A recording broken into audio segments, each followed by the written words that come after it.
अचानक एहतशाम ने घटियापन की तमाम हदें पार कर दी और वो चोरी छुपे आयला के कमरे तक पहुंच गया और इसे ज़बरदस्ती घसीट कर घर के पिछले हिस्से में ले आया। एहतशाम ने आयला का हाथ बुरी तरह मरोड़ रखा था और जुनूनी लहजे में कह रहा था कि आयला, तुम्हें ओन से तलाक लेनी होगी, तुम सिर्फ मेरी हो, मैं तुम्हें किसी और के साथ नहीं देख सकता, मैं अपने किए पर बहुत पछता रहा हूँ, मैं तुम्हें ओन के साथ नहीं देख सकता।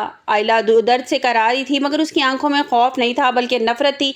इसने तड़प कर कहा कि शामी, तुम्हारा दिमाग तो नहीं चल गया? मैं ओन को पसंद करूँ या ना करूँ, वो मेरा शौहर है और तुमने जो मुझे धोखा दिया ना, उसके बाद तो मैं तुम्हारी शक्ल देखना भी गुनाह समझती हूँ। वीडियो में आगे बढ़ने से पहले अगर आप मेरे चैनल पर नए हैं तो लाइक और सब्सक्राइब कर दें। इन दोनों की ऊंची आवाज़ें सुनकर साकिब साहब की आंख खुल गई। उन्होंने हैरत से शमसा को जगाया कि शमसा उठो, मुझे लग रहा है कि बाहर से आयला की चीखने की आवाज़ें आ रही हैं। खैर तो हो। शमसा ने नींद में कहा कि साकिब साहब, आपका वहम है, आयला तो अपने कमरे में ओन के साथ होगी, बाहर ज़रूर किसी और की आवाज़ होगी, आप चुपचाप सो जाएं, टेंशन न ले। मगर साकिब साहब का दिल नहीं माना। जैसे ही वो नीचे उतरे, उन्होंने लाइट ऑन की तो सामने का मंजर देख कर उनके तन बदन में आग लगी। एहतशाम ज़बरदस्ती आयला को गले लगाने की कोशिश कर रहा था, उसके साथ ज़बरदस्ती कर रहा था और आयला जान छुड़वाने के लिए हाथ पांव मार रही थी, तड़प रही थी। साकिब साहब ने एक लम्हा ज़ाया किए बगैर दौड़कर एहतशाम के मुंह पर एक ज़ोरदार थप्पड़ रसीद किया। वो ज़मीन पर जाकर गिर गया।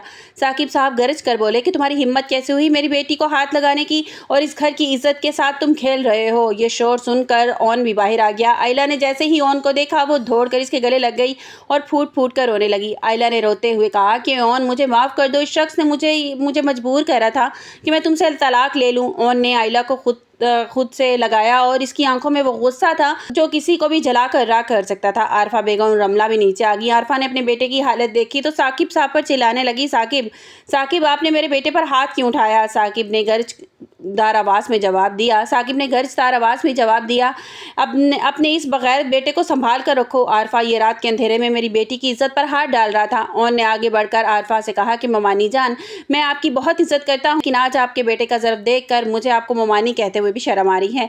याद रखिएगा कि अगर आप मेरी बीवी की तरफ इसने अब दोबारा मैली आंख उठाकर भी देखा तो मैं इसकी आंखें निकाल दूंगा और इसके हाथ तोड़ दूंगा।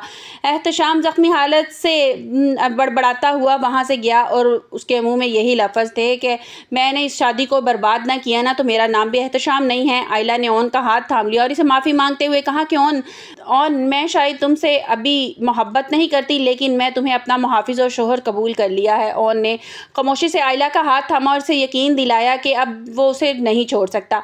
घर के एक दूसरे कोने में एक और खिचड़ी पक रही थी। रमला ने जब अपनी आंखों से ओन की दीवानगी देखी तो वो हसद की आग में जल रही थी। उसे ये हजम नहीं हो रहा था कि आयला और ओन एक दूसरे के इतने करीब आने लगे हैं। रमला ने एहतशाम को अकेले में पाया और उसके जख्मों पर नमक छिड़कना शुरू कर दिया और बोली कि देख लिया शामी, जिस आयला के लिए तुमने थप्पड़ खाया है वो ओन की बाहों में अब सुकून ढूंढने लगी है। इसे कुछ ना कहा ना तो आयला हमेशा के लिए तुम्हारे हाथ से निकल जाएगी। एहतशाम ने गुस्से से दीवार पर जोर से मुक्का मारा और कहा कि मैं क्या करूं रमला, तुमने देखा ना साकिब चाचू ने किस तरह मुझे जलील किया। रमला के लबों पर एक काराना मुस्कुराहट आ गई। उस शामी के करीब होकर कहा कि हमें ताकत से नहीं बल्कि दिमाग से काम लेना होगा। तुम आयला को वापस पाना चाहते हो और मैं ओन को अपनाना चाहती हूँ।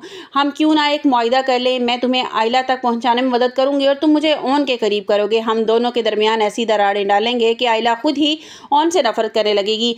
अगले दिन घर में एक ऐसी खामोशी थी कि आयला आहिस्ता आहिस्ता ओन के खलूस को महसूस करने लगी थी। एक रात जब ओन घर थका हुआ बाहर से वापस आया तो आयला ने पहली बार खुद इसके लिए चाय बनाई। ओन हैरान रह गया कि आयला की तरफ देखा और आयला ने नजरें झुका ली। ओन ने दबी आवाज में कहा कि शुक्रिया आयला, मुझे तो लगा था कि शायद तुम मुझसे कभी बात भी नहीं करोगी। आयला ने जवाब दिया, ओन, इंसान को बदले हुए हालात और सच्चाई देखकर खुद को बदलना पड़ता है। तुमने भी तो मेरे लिए कितना कुछ किया, मैं तो किसी चीज से इनकार नहीं कर सकती। अभी ये कुर्बत शुरू हुई थी कि रमला ने अपनी पहली चाल चली। इसने ओन के मोबाइल से आयला को एक ऐसा मैसेज भेजा जिसमें लिखा था कि ओन सिर्फ जायदाद की खातिर आयला के साथ है और वो बहुत जल्द इसे छोड़कर रमला से शादी कर लेगा। आयला ने जब मैसेज पढ़ा फिर इसका दिल टूट गया और इसे ऐसे लगा कि ओन भी शामी जैसा लड़का है। अब देखना यह है कि क्या रमला और एहतशाम अपने मकसद में कामयाब हो पाते हैं और ओन और आयला के बीच में दूरियां पैदा कर सकते हैं या कर पाएंगे। तो ओन का अगला स्टेप क्या होना चाहिए?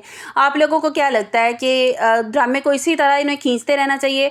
हमने तो बहुत पहले ये प्रेडिक्शन कर दी थी, मतलब ये कब बताया था कि बीजान को ये फैसला कर लेना चाहिए कि जिस तरह से आयला का पास्ट है وہ اپنے پاسٹ کو بھول نہیں پائے گی جب تک وہ احتشام کے سامنے رہے گی. تو آئلہ کے لیے یہ فیصلہ بہت بیسٹ تھا کہ وہ کہہ دیتی کہ اس کو لے کے سیپریٹ ہو جاؤ, الگ گھر میں ہو جاؤ, کیونکہ ہر ایک تو یہاں پہ پنگے لینے کے لیے, ٹانگ اڑانے کے لیے ہر وقت آگے رہتا ہے. کبھی اس کی ماں آ جاتی ہے آگے, آئلہ کی ماں آ جاتی ہے, کبھی احتشام آ جاتا ہے, کبھی رملہ آ جاتی ہے.